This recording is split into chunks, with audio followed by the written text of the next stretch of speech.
In this video, I'll be talking about a really famous unanswered problem in all of computer science, and that is the P versus NP problem. I will first start by explaining the two different categories. First, there is a group of problems represented by the letter P, which stands for polynomial time, and these are problems that are pretty easy to solve. On the other hand, the NP, the non-deterministic polynomial time, is a set that includes what seems to be very hard problems, but relatively easy to check. Therefore, all NP problems also contain P because easily solvable problems are also easily verifiable. So an example of a P-type problem is multiplication. If I was told to solve 15 times 6, it's easy, 90. And if you want to know that I'm right, I don't really need to give you a proof. Instead, you can just solve it yourself and see if we have the same answer. Now let's move on to the other category.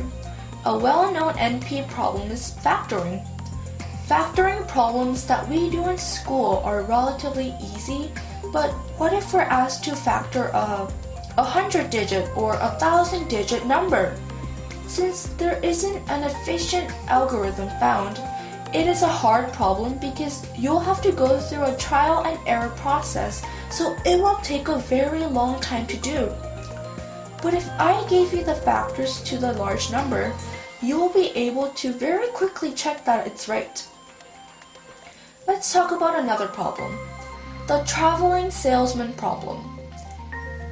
This is Bob, a salesman.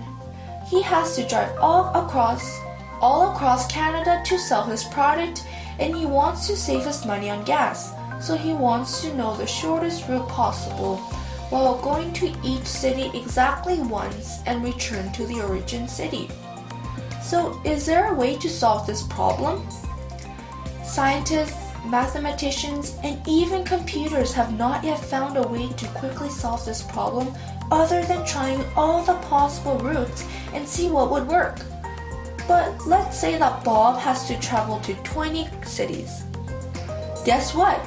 There are almost as many possible routes as there are grains of sand in all the beaches and the deserts in the world. Since this is an incredibly challenging question and very time-consuming, it is considered an NP-type problem. So I just explained to you what P and NP is, and now what is the actual problem? The problem asks the following question: does P equal NP, or does P not equal NP? In other words, if the solution to a problem is easy to check for correctness, is the problem easy to solve? Many smart people have tried to solve this famous problem, but the answer still remains unknown.